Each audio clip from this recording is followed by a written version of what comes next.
Alhamdulillahi Rabbil Alameen wa Bismillahir Rahmanir Rahim wa ashhadu an la ilaha illallah wa ashhadu anna Muhammadan Rasulullah. Dear brothers and sisters, Assalamu alaikum wa rahmatullahi wa barakatuh. Can you cha cha cha? Yeah, I mean, I know that for many of us that brings back memories. Yeah, I'm back in the day, my dancing was my thing. I mean, I was the guy.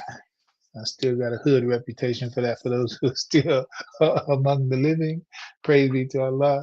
Yeah, the cha cha. If you could cha cha, then you had game. That's what it said. Yeah, some of you might remember the dip. I don't know if you remember the dip. That was one of the dances that we did with that one too. So, Alhamdulillah, Rabbil Alameen. Third part of the woman. Alhamdulillah, and it will continue. There's so much that we always want to get to, but all we have is the rest of our life. So it's like, and that's the reality. Until those realities are met, I don't even know how to describe what it is that we're doing. If we're, I don't know, maybe you call it playing charades, playing dress up, uh, what is it? Costume rehearsal, dress rehearsal. You really gotta hurry up, and make it real. If you want to see something better in your life and in our lifetime, some improvement. We're not. I don't have any reason to think that we're going to arrive at the full destiny of Ummah while we live. However, uh, we can improve. We can improve. We can see marked change. We have to change the ethos. We have to change the value system. We have to change the culture. We have to change the mindset. We have to shift the values, in terms of what it is that we applaud, what it is that we hold high in estimation and that we honor, and because those are the things that people who are of the same nature and same mission sense of history and destiny, uh, that's what it's going to take in order to the sum of what it's going to take in order to get to that full destiny. So you gotta stay on the mission. Don't fake the funk, like some artists would say. Don't fake the funk, man. It's like, come on, be for real. Stop fronting. Do what you're supposed to do. All right.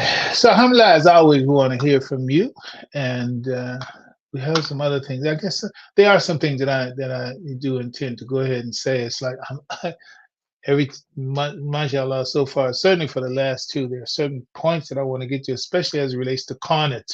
It's just so important that I didn't get to, but it's always there in the side, in the wings, inshallah. I'll probably go ahead and say something about that today, inshallah. We'll see where we go. But of course, I want to hear from you. Push one on your phone, come on through, make your contribution, add to the conversation. It's very, very, very important to us. Well, Mark, assalamu alaikum wa rahmatullahi wa barakatuh.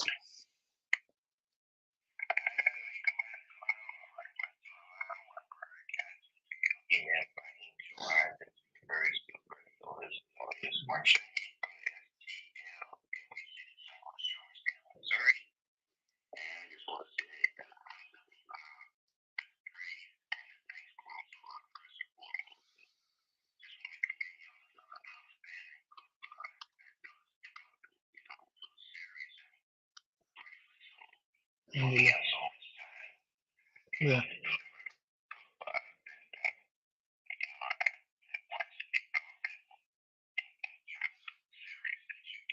Mhm. Excuse me.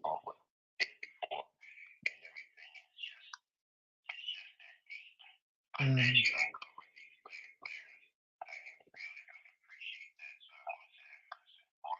Mhm. Thank you.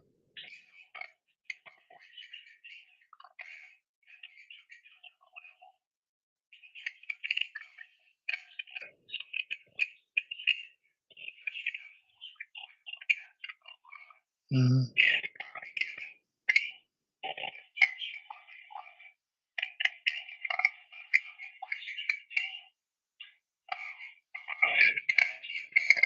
Mm-hmm.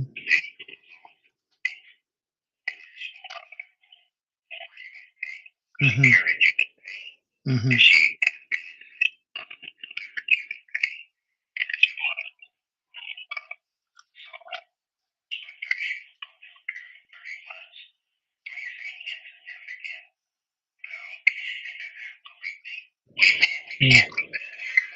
Not at all.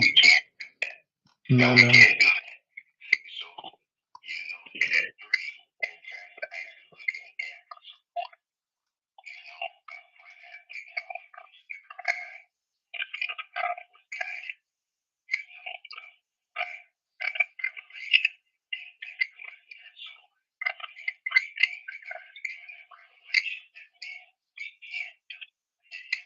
Mm-hmm.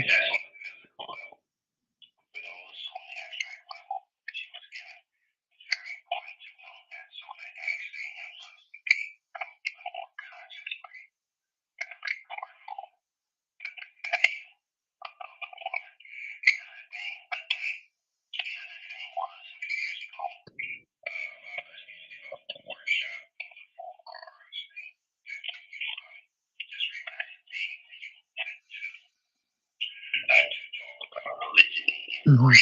Mm-hmm.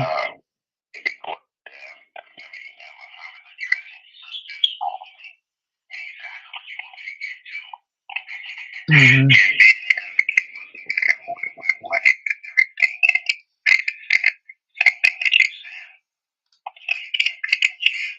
Mm-hmm.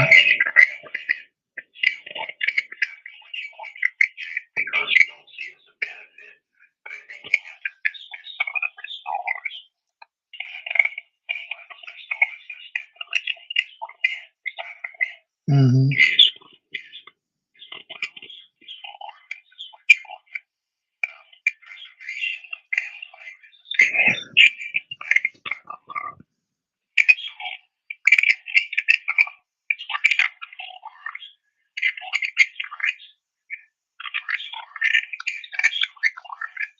Mm-hmm.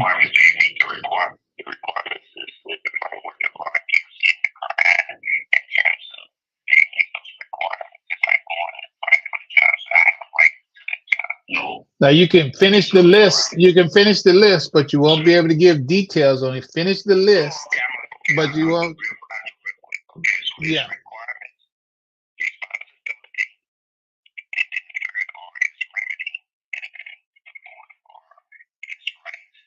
Mm-hmm.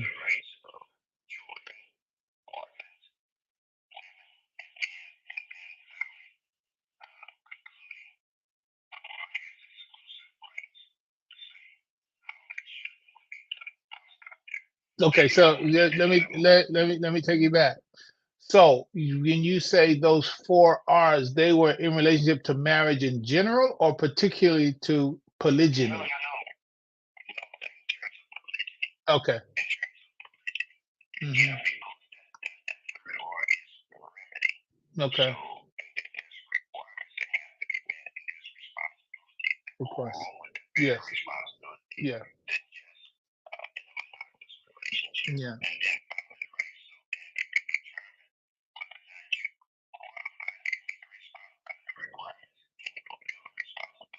Yeah.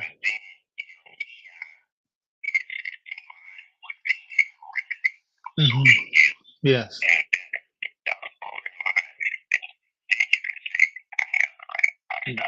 Yes. Wa alaikum assalam. Thank you very much. Alhamdulillah Rabbil Alameen.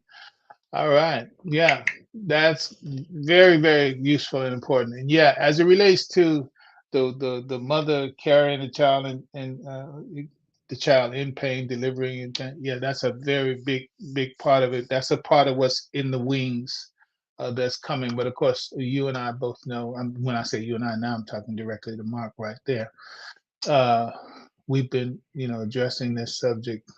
I can say decade. I know decades for me, and I'm gonna give him at minimum 10 for it, but I think that's too light for a very long time as well. So this is the reason that he always has some very valuable content, very valuable contribution to make on these topics. And also the language. Oh, not that. It's the marriage lab. I know I got it wrong. Let me bring it back, Mark. I'm gonna bring it back. And real quick, just give people a way to get in touch with your regular broadcast. Go ahead, give us that.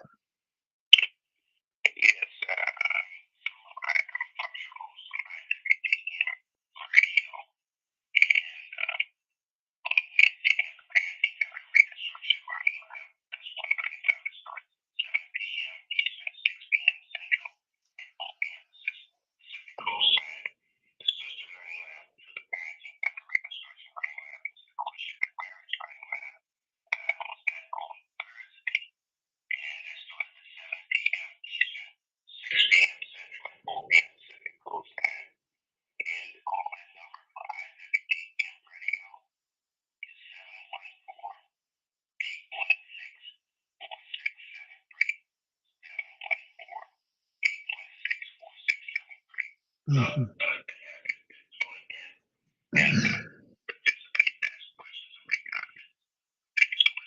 All right, sure.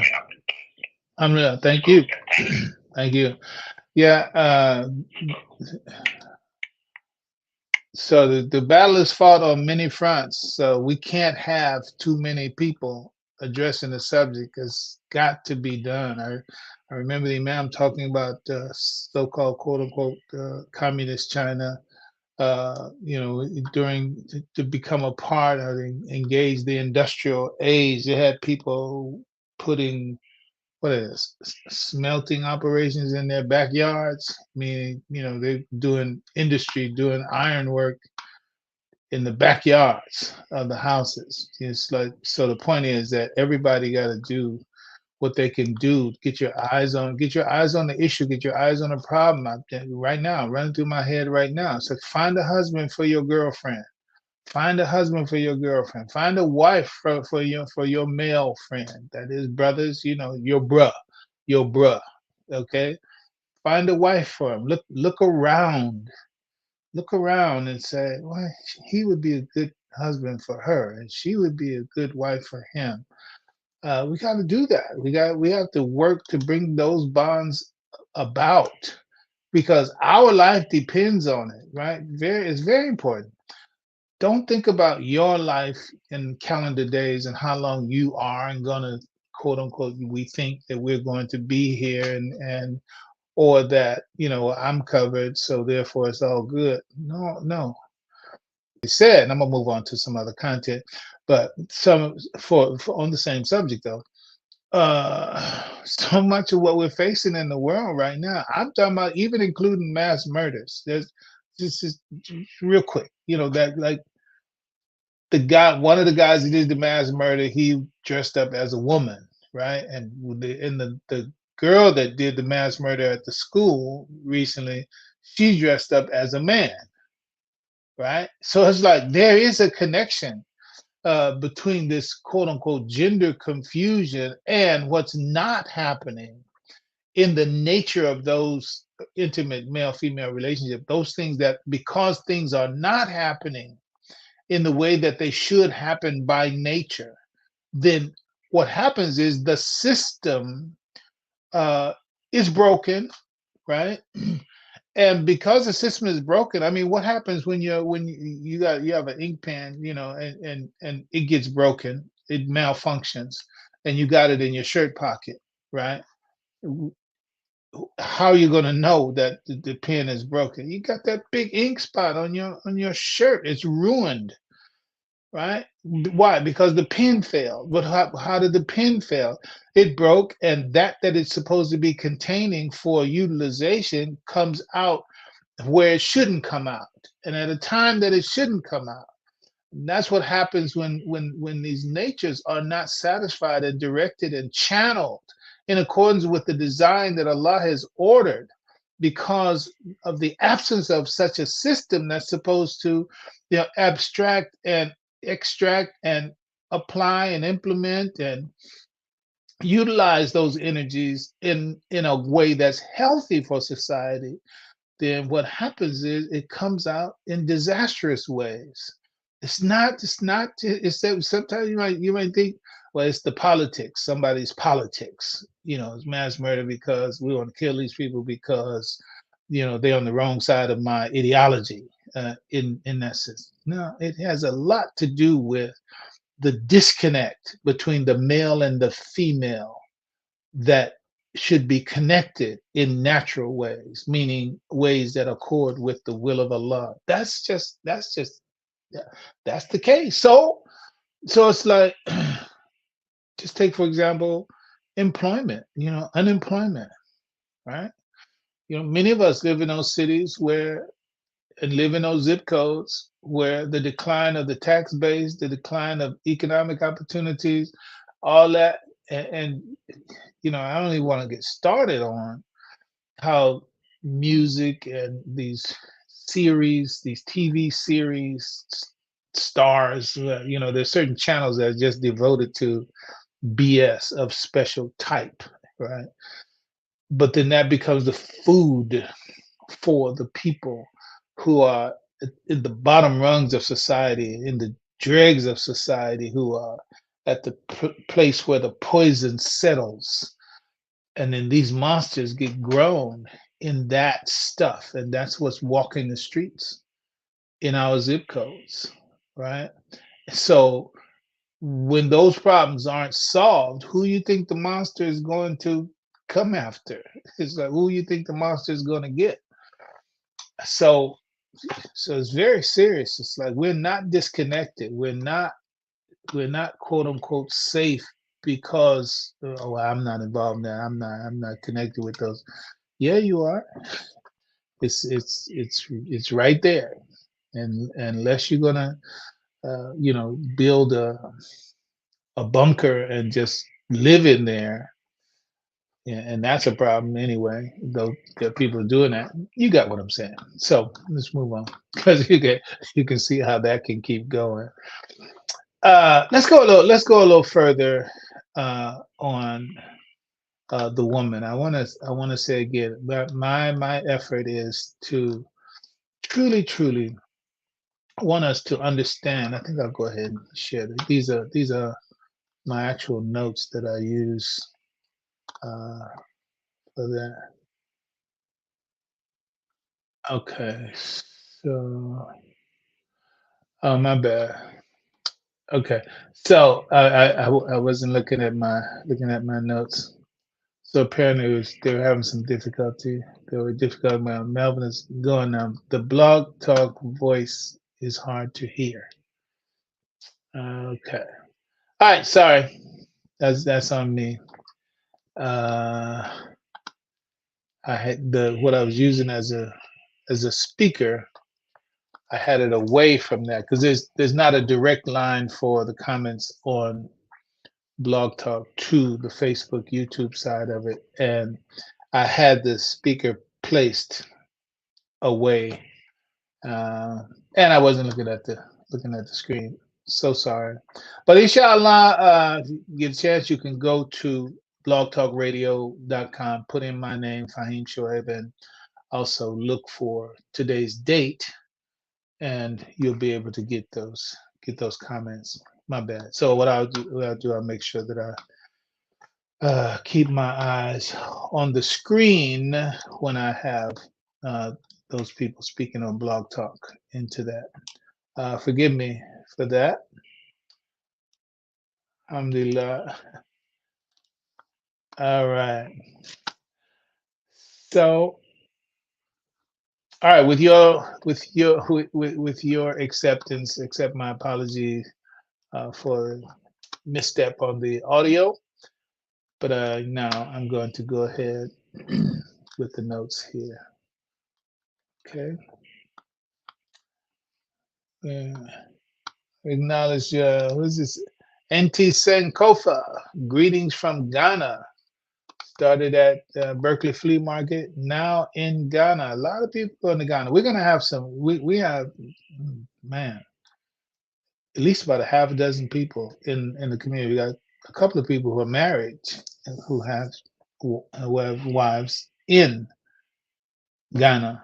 Also, that's what I'm talking about. Molly's great work in Ghana. So inshallah, locally we're gonna have those individuals to make presentations, share their excursions and their film, video, and photos, etc. of that. Bring that experience to us. So if you ever find yourself back in the Bay, check in with us, okay? Alhamdulillah. Now let's get to this. I'm just sharing my notes so you can just kind of read along with me. These are some of the things, excuse me, some of the things that I didn't quite get to yesterday, but I want to go ahead and do that. Okay. So we cover the idea of Allah's divine system for human development. The relationship between man and woman is like lock and key, and each of us is an internal release mechanism which governs the giving and the withholding of our God-given excellences to each other. Allah subhanahu wa ta'ala, please just get that very, very clear. There's a gift in women and there's a gift in men. That is, there's a gift in the woman that Allah created, right? And there's a gift in the man that Allah created. It's special. There's a specialness in every male and in every female. God has put in them a treasure, but each one is the lock and key for the other. Each one is the lock and key for that. That's a very simple and true analogy, right? A man cannot unlock his treasure on his own. The treasure that is in man has to be unlocked by the female, and vice versa. The treasure that is in the female, sister, your treasure, the treasure that Allah put in you, can only be released in you and from you by a man in the form that Allah subhanahu wa ta'ala created for him to be in. This is what we should be aspiring for. We should be aspiring and asking and praying for Allah to bless us with the man, with the woman that can unlock the favor and the treasure, etc., that Allah subhanahu wa ta'ala has put in us. So the nature of the system is such that in order for a man to get the God-given fitri, that is fitri by nature, i.e. consistent with the divine will of Allah subhanahu wa ta'ala, that excess from the woman has to be the man that Allah created him to be. So yes, men who are married and thinking about your wives, and you think about how well or how poorly you may have or have not fulfilled the order and the design of Allah subhanahu wa ta'ala for you as a male, that does explain the absence of some of the treasure and some of the gift and some of the tranquility and some of the satisfaction and some of the positive regard, etc. Maybe if you're feeling like you're not getting from your wife, etc., what you should be getting from your wife, maybe it has to do with your failure to be in the form that Allah intended for you to be. And it's very important for all of us, the husband and the wife. It's like, I started to play the Aretha Franklin song. You know the song. If you want to do right woman, you got to be a do right man. That's true. But also, if you want to do right man, you got to be a do right woman. It's like it's mutual. It's mutual, right? So let me push on, and inshallah we can touch on, because there's a baseline, a fundamental, quote unquote, abstract, which means truth without details. Someone said, I said the Qur'an is the truth without details, or something like that. No. Abstract means the truth without details. So Quran does give us things that are abstract. We talk about mutashabihat. It does give us. So it's the truth, but you don't have the details. So you have to unpack it. You have to get the bayan, get the furqan, and all the rest of that. And inshallah, by Allah's grace, you'll get it. But let's move on. So the idea is that the fundamentals of masculinity and the fundamentals of femininity. That's the thing that I'm, by Allah's grace and my dua is to Allah, just to get to that. So there's the abstract man. Well, it's right here in my notes. Let me keep moving. And we say a third time. Same thing in another way. It says, there's an angel in him for her, and there's an angel in her for him. But neither the angel in her nor the angel in him is going to render service. You remember when the angels bowed to Adam, they bowed to Adam after Adam told them their names, right? And telling them their names is also like properly identifying who and what they are. So in the same way, once once the man properly identifies, i.e., names, and therefore acts in accordance with, because in definition is direction, right? Words mean what they make you do. So once you know how to do in accordance with the name or the nature of the woman, once you know how to do in accordance with the name or the nature of the man, then you will get the bowing of the angel for whatever that is. In this case, we're talking about the man. You want the angel of man to deliver to you, my sister, what the angel in man holds for you that is in him, and vice versa for the male. The man wants the angel in the woman, not her as an angel. I'm talking about that. I'm talking about the God ordained treasure that is in her, that can only be released upon the proper order from God, which comes from the proper naming and therefore the behavior consistent with what that treasure calls for. Then it will be released, and only then will it be released. So so that there's a duty inside of her, an angel on duty, if you will. And in the man, there's an angel on duty whose job is to release and render the service to the other when the responsibility, and let's take Mark's 4 R's, when all those have been met, not just for polygyny, we apply it in this case to male-female relationship one-on-one, right? So, but neither the angel in her nor the angel in him is going to render service. They're not going to release the excellence of Allah's will in them to the other until either acts in accordance with the nature that Allah has created in them. Yeah, and again, so now apply these other verses that are very commonly applied in other places, but they apply here too. Do you think that you're going to enter paradise on simply saying we believe, when others before you were tried severely, etc.? Okay. In order for a man to meet the responsibilities that would qualify him for the treasures in the nature of the woman, that's a trial. That's a trial. And likewise, my sister, you're trying to get from the man those things that you expect from a man, that your nature expects from a man. You're not going to just be able to say that. You just get that by saying whatever. You can just say, I love you. I'm trying to get us to be on the same page with regard to, it's not as simple as that. It's not as simple as that for the woman, and it's not as simple as that for the man. You already know that. If you've been married for any period of time, it's not simple. It's not easy. It's not a walk in the park. It's not a bed of roses without the thorns. Hey, so accept that. Accept that, because when you do, that's reality. That's reality. Everything else is unreal. Everything else, and this is a part of the lie that the world gives us about marriage and about love and about romance and all that.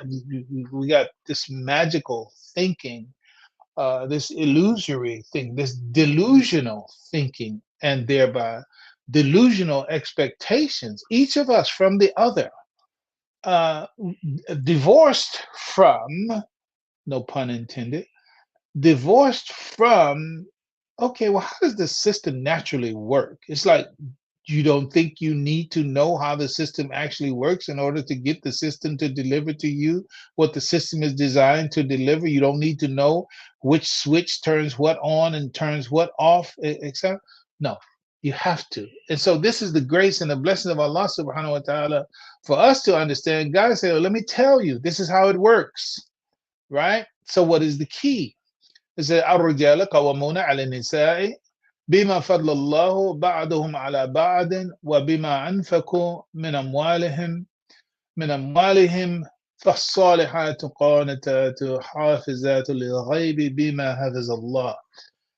Men who fulfill their responsibility to establish women by recognizing the favors of Allah by which He obligates them to the other and by what they spend for them from their wealth. This, abstractly speaking, remember, abstract is truth without details. Now, even though this is baseline male right here, this is baseline male, and that's what abstract means also. Abstract, it means, look, this is the baseline. This is fundamentally what it is. If you don't have this, then you don't have whatever it is you're talking about, right? Doesn't matter if you're talking about a dog, if you're talking about a cat, you're talking about a whale, you're talking about a mammal, you're talking about what have you, a reptile. It's like, okay, there's certain things that are fundamental to all these classifications. So God has given us the fundamentals for the classification of man. What classifies one as a man? Okay, here it is. He recognizes the favors of Allah and he recognizes obligations upon those favors, and he spends in consequence upon the women to establish them. قَوَّمُونَ عَلَى النِّسَاءِ. That's baseline male. Baseline male.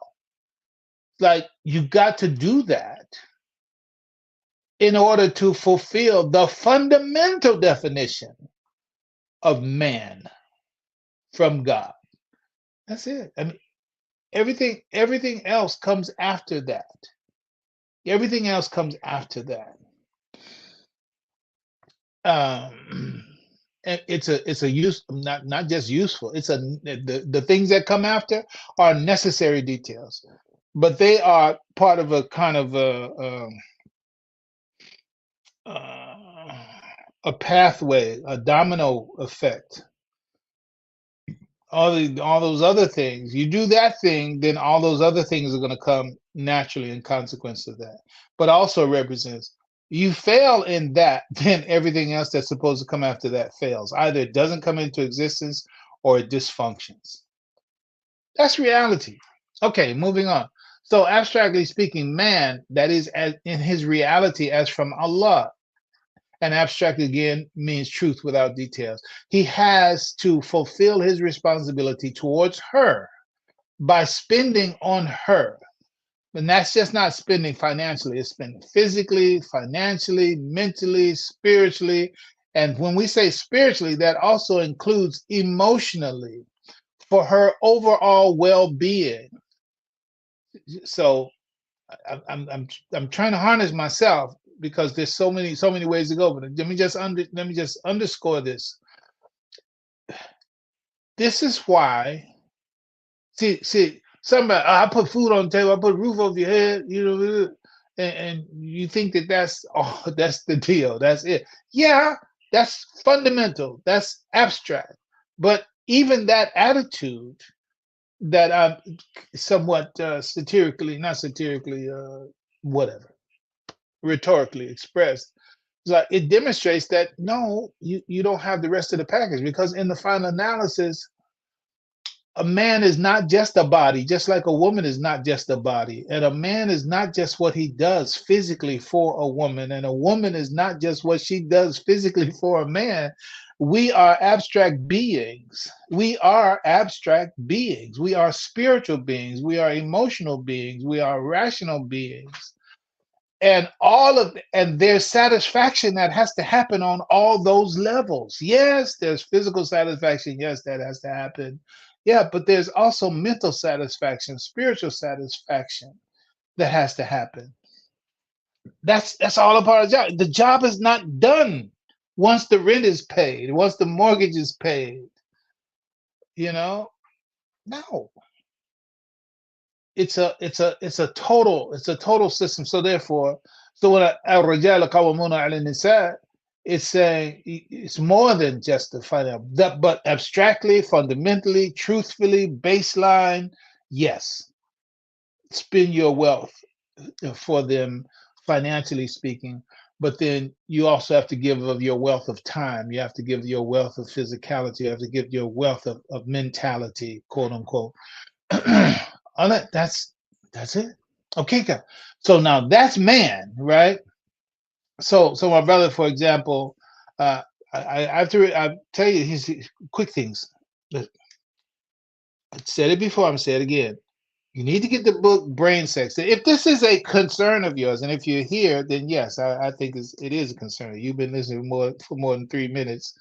It is a concern. You are interested in that, and you need to understand that. So I say this: there's a book, Brain Sex. Brain Sex. You need to get that book. Read that book. Just look it up. You'll find the book. The two authors, Anne Moir and David Jessel. All right, another book.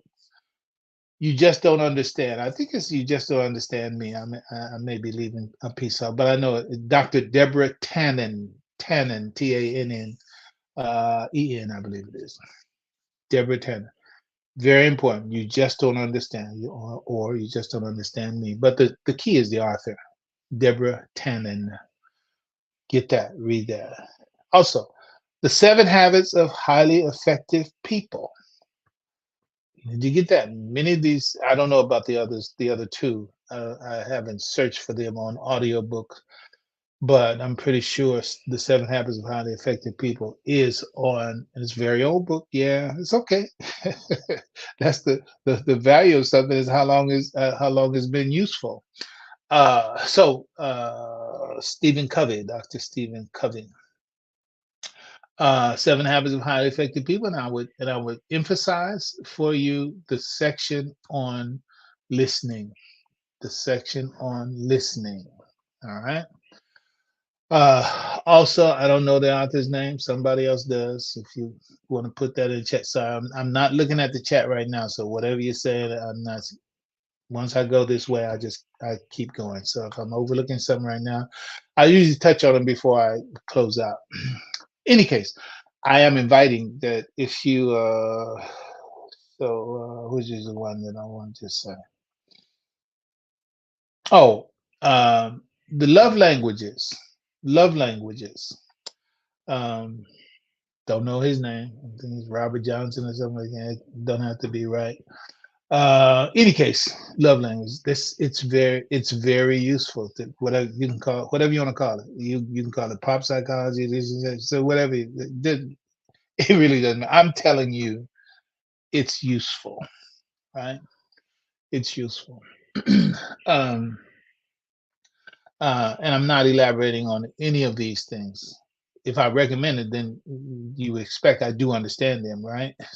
But I'm not going to take time to try to elaborate because it would change the whole direction of what I'm doing. But I'm telling you, any of you, and for it's I first respect or recommend them for men very much so.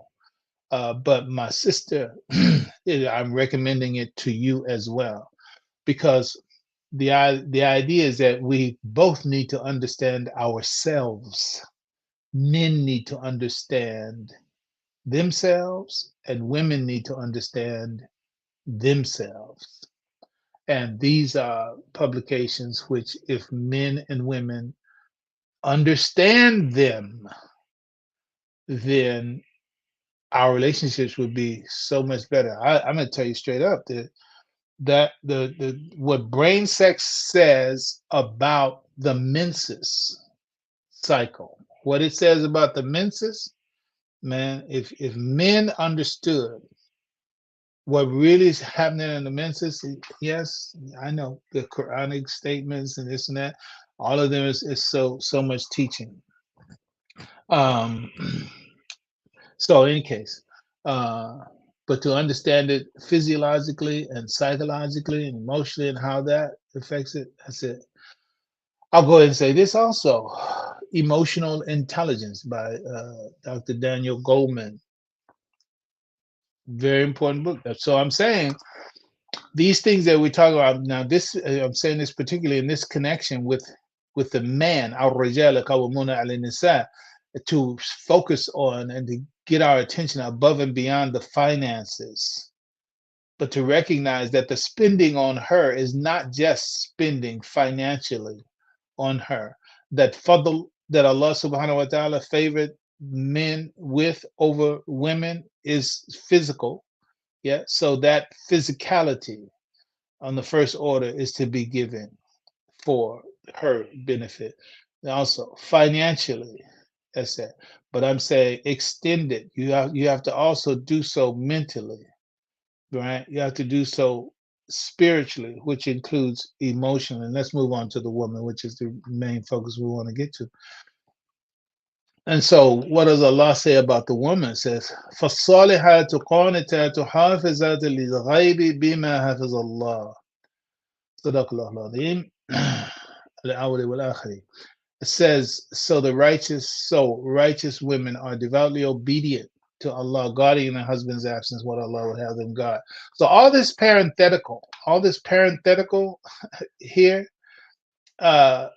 these are things that are added. Let me take it out in your eyes so you can see.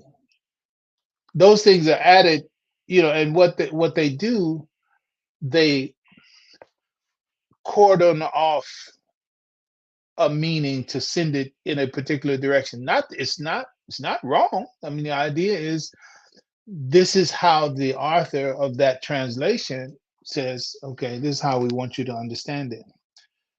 But let's just walk through the Arabic, and whatever I say is not the end of it, because I also have an agenda, right? So therefore, so I'm giving you another perspective, and the Quran has universal perspective, right? We talked about the three that are at the throne, and it has implicit and explicit meaning, the Quran. So let's just look at it. فَالصَّالِحَاتُ.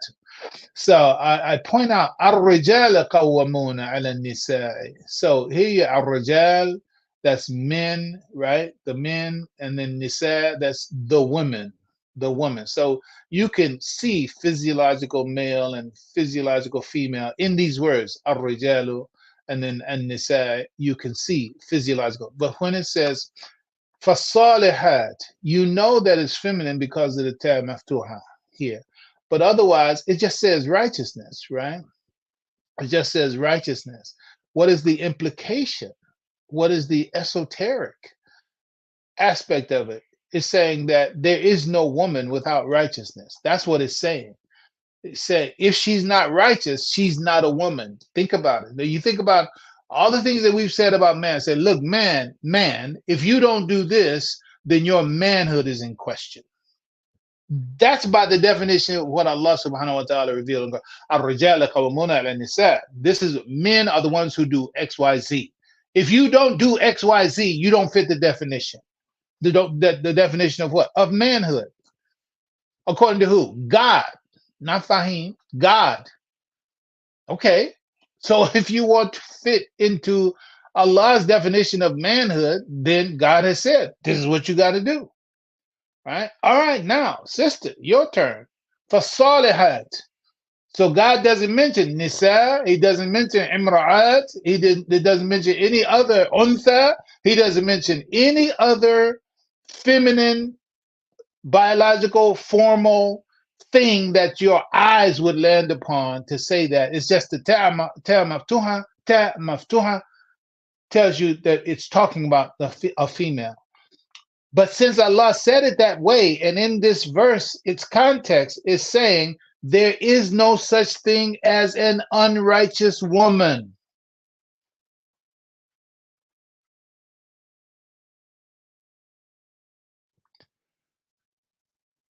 So it does all the other things, just like a man.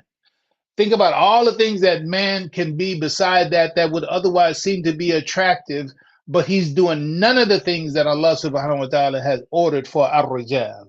He's doing none of those things, but he's got all the other marks of, oh man, look at that man. Ooh, he's the man. He's the, whatever those things might be.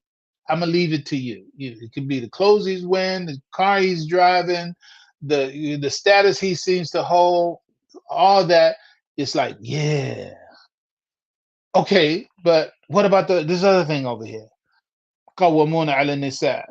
What about بما فضل الله بعضهم على بعض? What about all that? He don't do that. He got all that, but he's not doing any of that. Is he a man by Allah's definition? No. All right. Female, same application.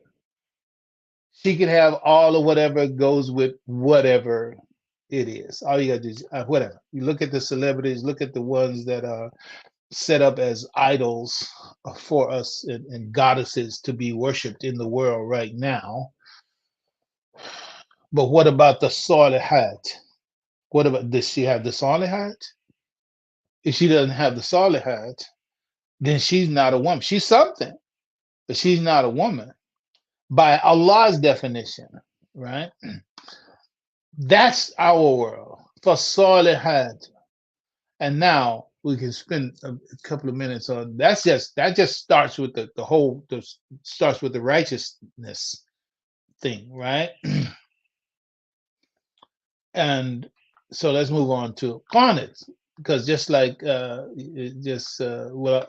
Allah says with regard to the men, الرجال قوامون على النساء بما فضل الله بعضهم على بعض وبما أنفقوا من أموالهم, right? So the men, they establish the women, they recognize their responsibility, the mutual obligations, and they spend of their wealth. Okay, fine. So now for the woman, first box to be checked is righteous. You got to be righteous. Now, a detail of that righteousness. الرجال قوامون على النساء.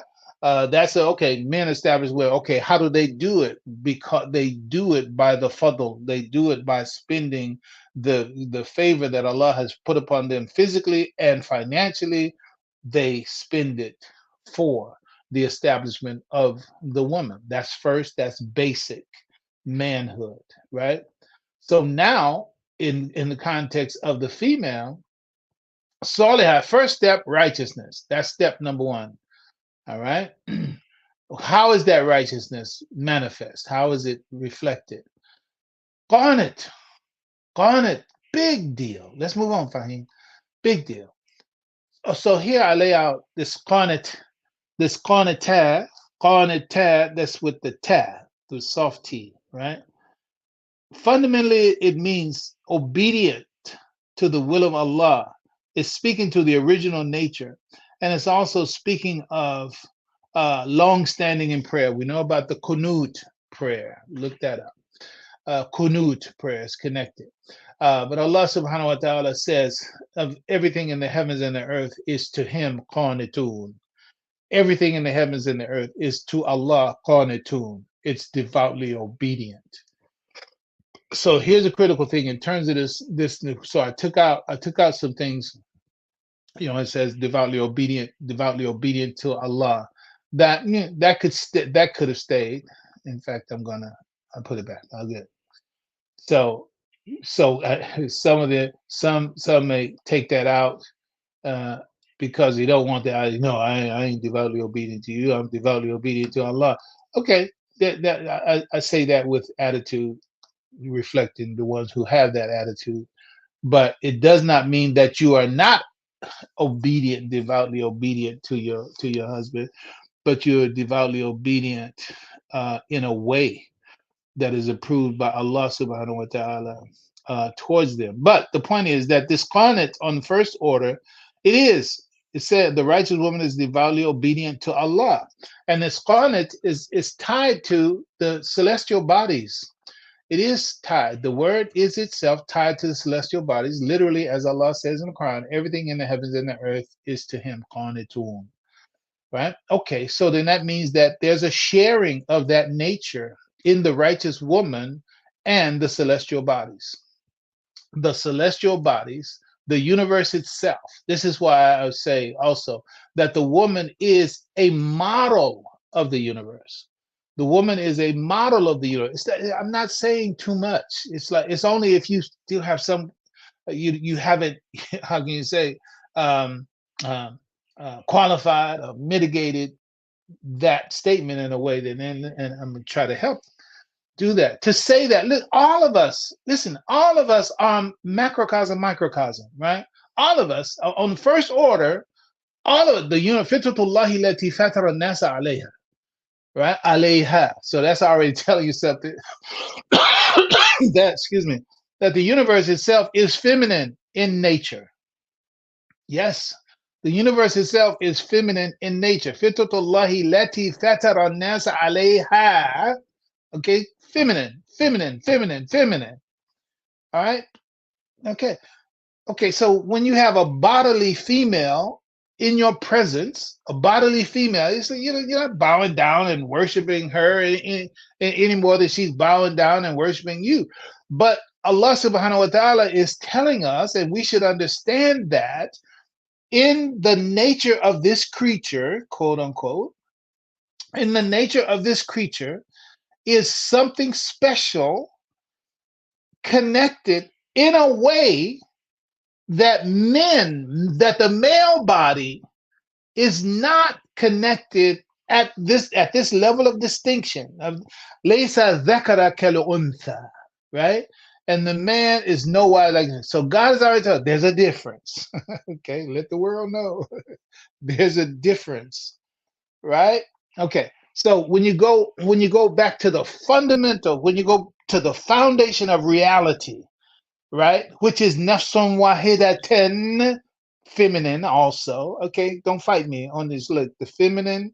So if there's a that one that is in that body that we call woman, she's an embodiment of a universal substance that we call nafsun wahida. She's an embodiment of that. There's a level at which we both are embodiments of it because man, quote unquote, the human being, is microcosm. The universe is macrocosm. But the macrocosm is fundamentally feminine. So who has a greater identification with the foundation of creation? Who has a greater identification with the foundation of creation? I asked it another time. Who has a greater identification with the foundation of creation, the woman or the man?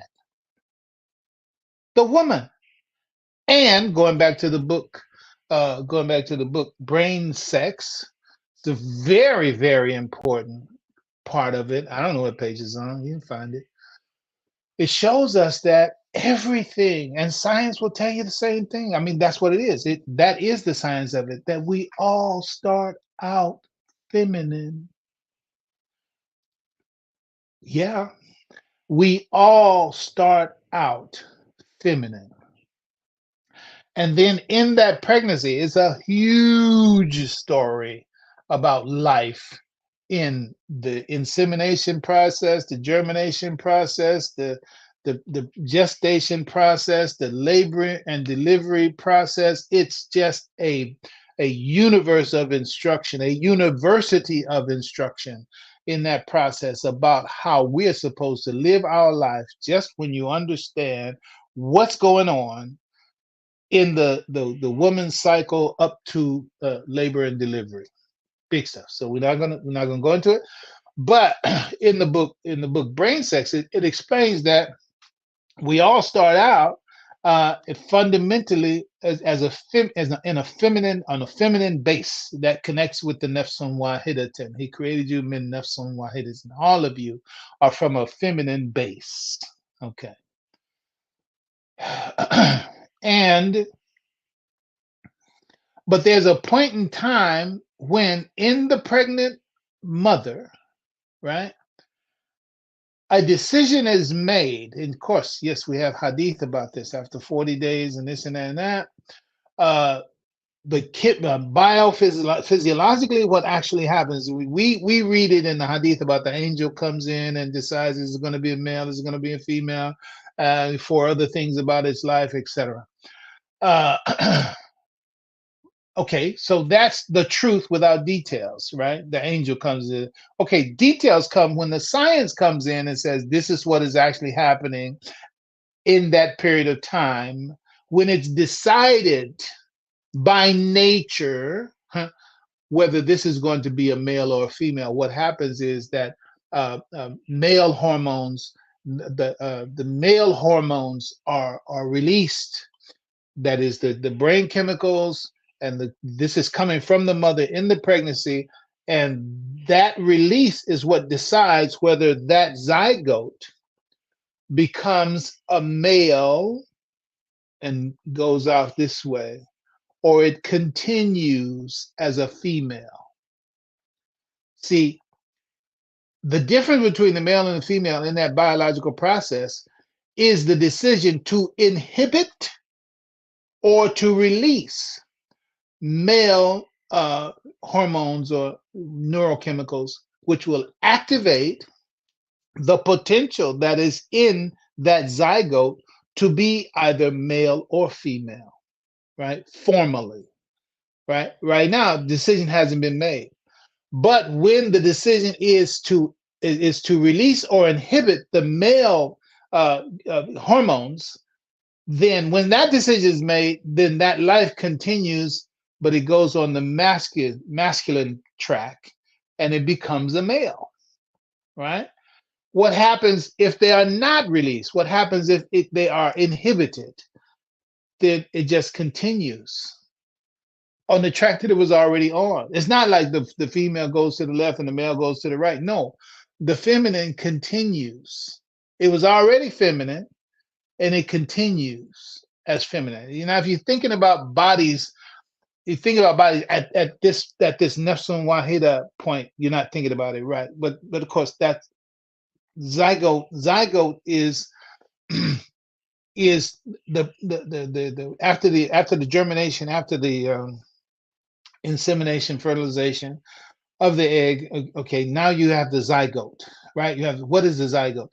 The zygote is the combination of the male and the female. The sperm has met the egg. The egg is the feminine. The sperm is the masculine. They've come together and they have formed this thing called zygote. So just by that chemical contribution, the chromosomal contribution, the contribution from the male, contribution from female, so you have the XY, XX, all that's mixed up inside the zygote, right?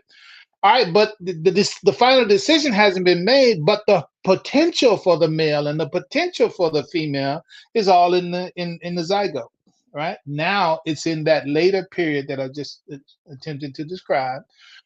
It's in that later period that the final decision is made when those male hormones in the body of the woman are either inhibited or released.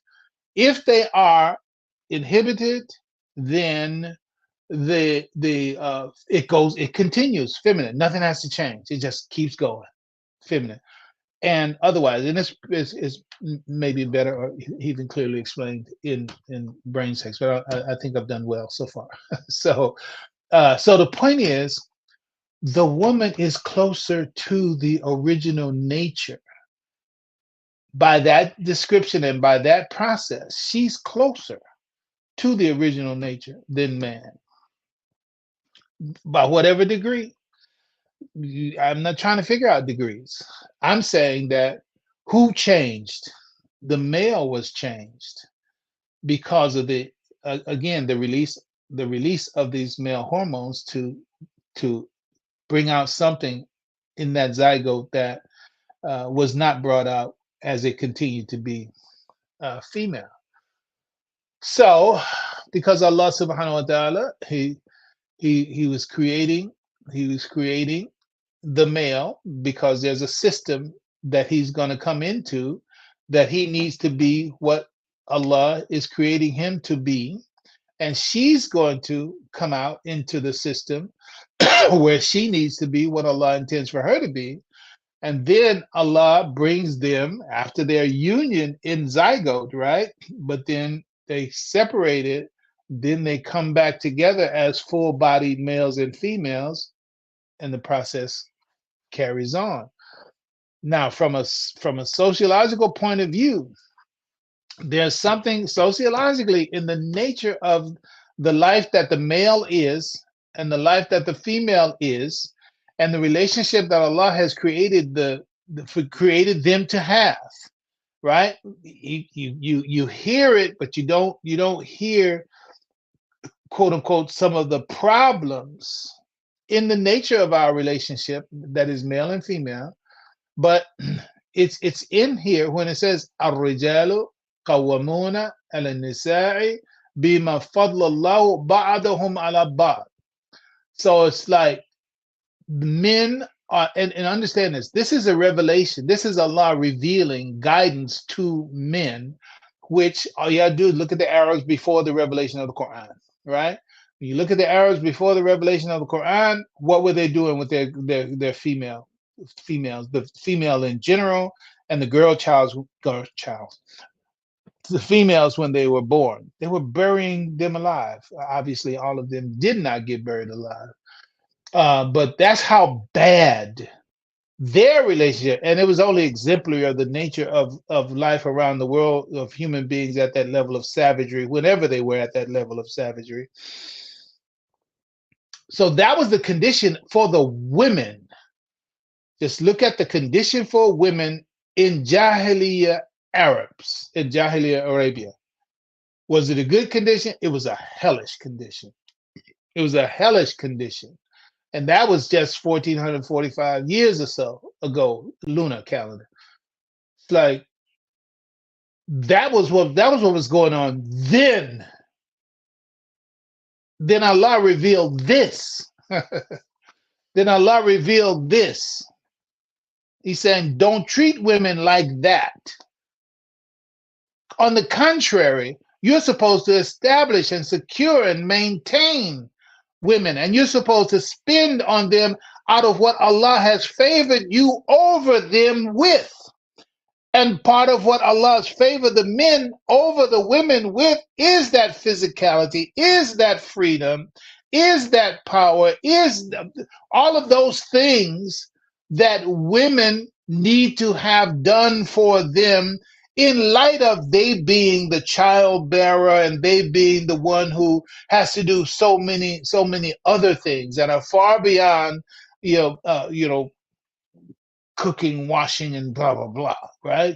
There's a whole nother task in the nature of the female to be brought to bear in the life of the male, so that this this dynamic reciprocal relationship can happen. It gets past the physical. But you have to get the physical established first. Then you start to see, oh, these are the higher levels upon which men and women interact. Once they get past the subsistence level, once they get past the physical requirements, necessities, and even the pleasures, get past the pleasures, get past that. Life is more than the physical pleasures, right? Life is more than paying the bills. Life is more than that. And God's plan for the woman and for the man is bigger than making sure everything is cool at your address. It's like you got work to do out there in the world, right? But the work that needs to be done out there in the world, a man and a woman need each other to get that work done. I don't care how powerful the man is or how powerful the leader is, if he doesn't have that woman that matches his requirements to do the job that he's out there in the world to do, then he's not going to be too successful, because there's a role for a woman to play that matches his requirements. Yes. She has to be the right one for him, just like Clara Muhammad, rahimahullah. And Clara Muhammad is the right woman for Elijah. Clara Evans was the right woman for Elijah Poole. She was the right woman. Okay, you find your other examples, right? So where am I at here? Okay, so for Salihat Qanata. So most of that was to be very clear to you. So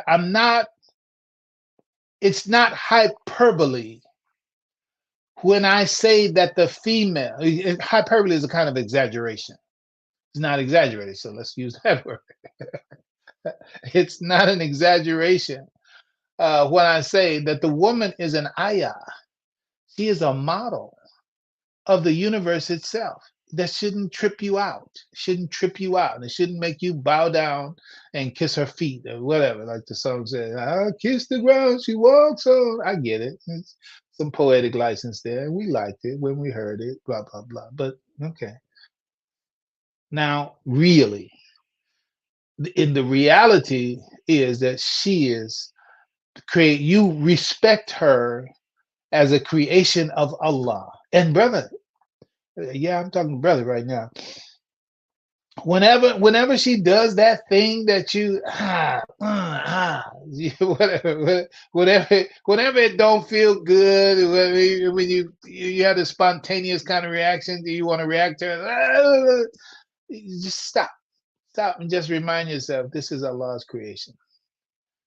Wallahi, this is Allah's creation.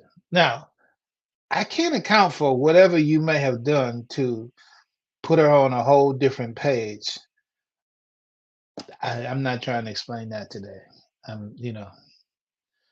But sometimes some of those things some of those things quite possibly could be what we contributed, because the nature, now I'm talking about the nature of creation, is cause and effect.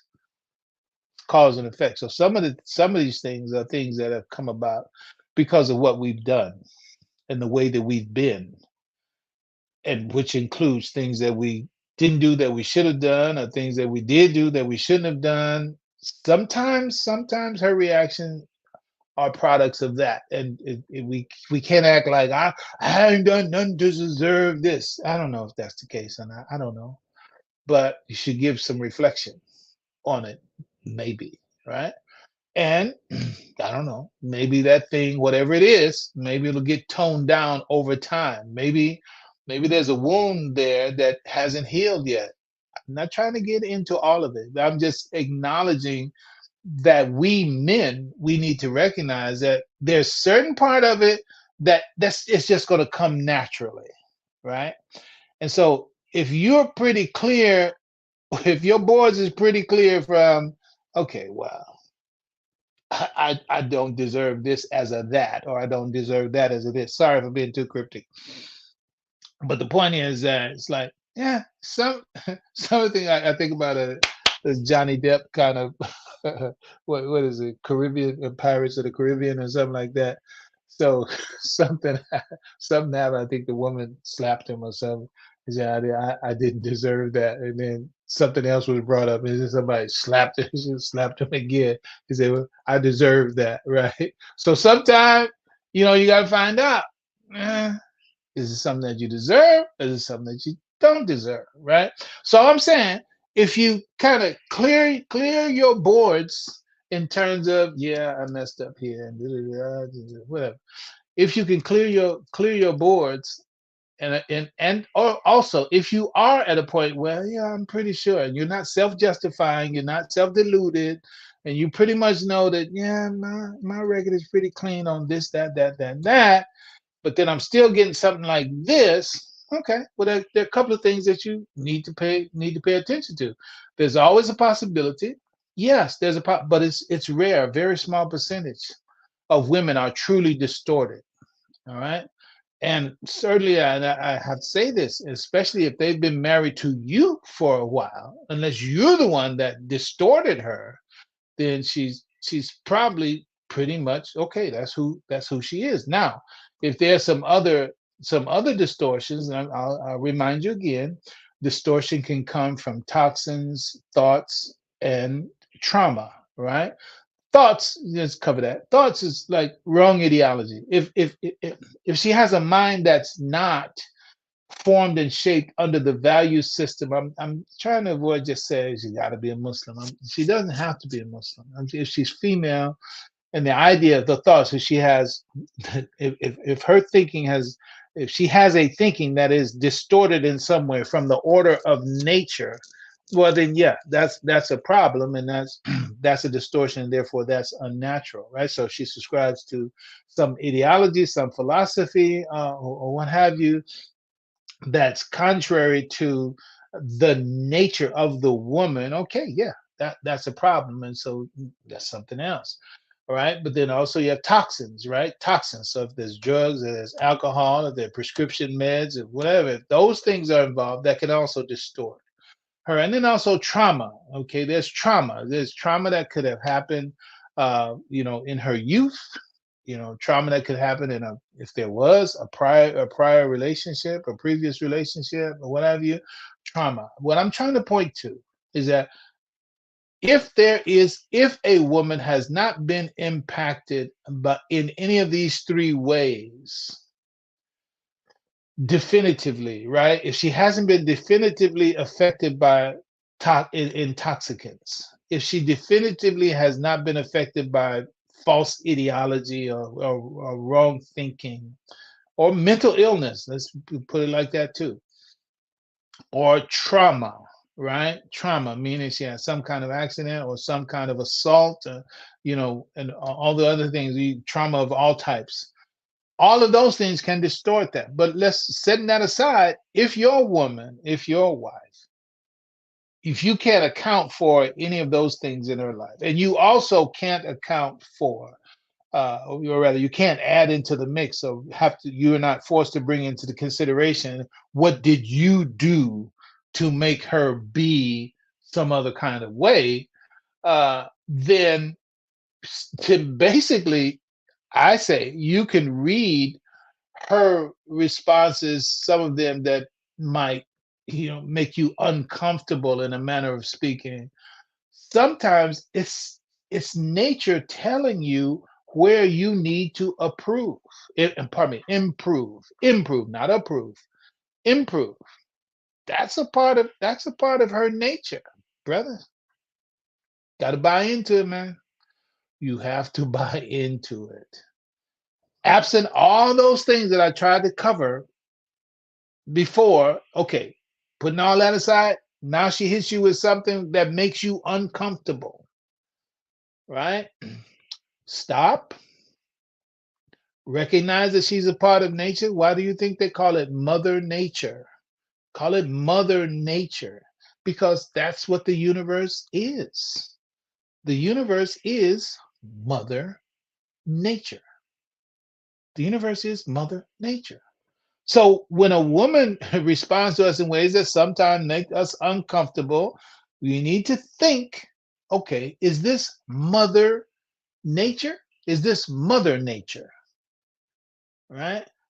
Which is what? What's the mother always trying to do? It's always trying to get something to grow. They want the child to grow. They want the boy to grow. They want the girl to grow. She wants the garden to grow. It's like that's her nature. She wants the man to grow. And so that's part of it. So once you subscribe to that principle, you should ask yourself before clapping back, I think is the language, before clapping. Okay, let me see. Is there some truth to what she's saying? Is there some value to what she's saying? If I did what she's saying or stop doing what she's saying I need to stop doing, would I be a better person? Would that be a good thing? Right? And so all of my statements are in the context of assuming that you want to be right. All of it. That's my major assumption. Okay, major assumption. Do you want to be right? Do you want to be what Allah created you to be? And see, and this is going back to the hadith that we began the khutbah Friday with. I'm read it again right here for sure. Well, it says that it's saying that Rasulullah sallallahu alaihi wasallam he said, "قال من رزقه الله امرأات صالحات." Whoever Allah provides imra'at salihah. So now Allah is literally saying a righteous woman. This is why it's not said that the Prophet, peace be upon him, it's not said in the verse of the Quran here. It says for salihat qanit. All right, where is it at? Where are we at? Yeah, for salihat, no imra'at. But here, imra'at salihat. So very specifically saying a woman who is righteous, right? So whoever Allah provides a woman who is righteous, فَقَدْ أَعَانَهُ اللَّهُ عَلَى شَطْرِ الدِّينِ. he has helped him in half of his religion. It's just that this goes back to, because as we might say, I'm not finished with you yet. But this goes back to, this is a part of your job of righteousness. A part of your job of righteousness is to help your husband in his deen. To help your husband in his deen, right? Don't lock in so much too, because we're talking about nature here. Because it's not only men who are Muslims, right? Because certainly in our communities, we have women who are married to men who are not Muslims. Okay, but still, deen means way of life, right? The deen, right and straight, is the Quran and al-Islam. Fitratullahi lati fatara zalika dinu qayyima. That's it. Okay, fine.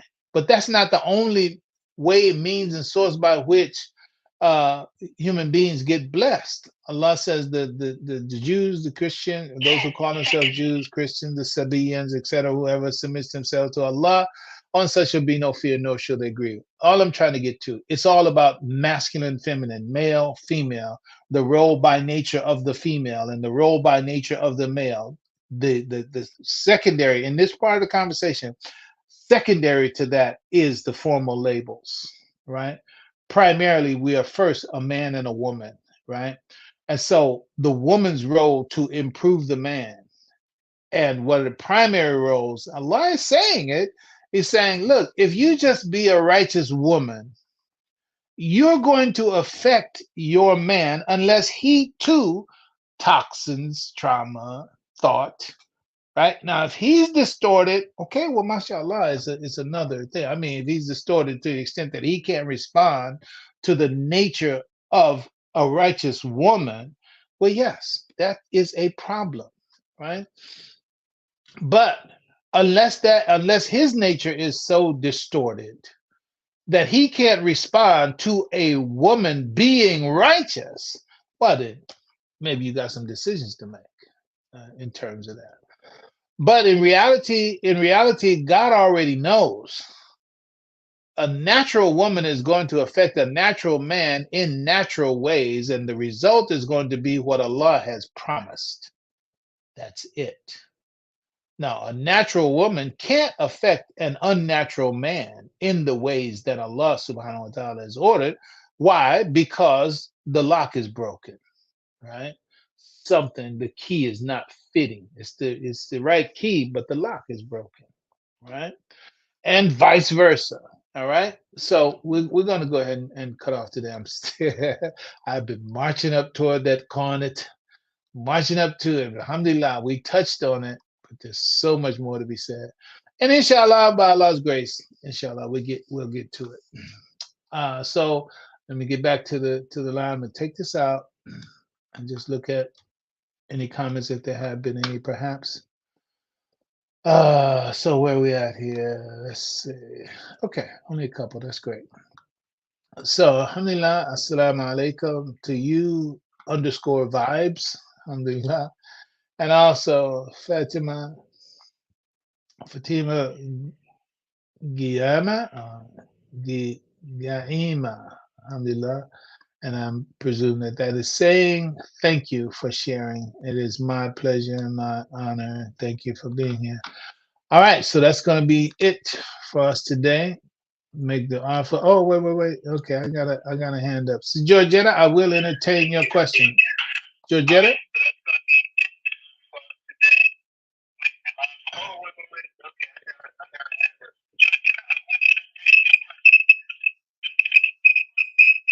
You got the speaker.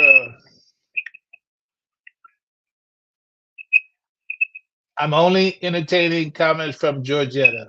So all others, no response. If Georgetta has no comment, then all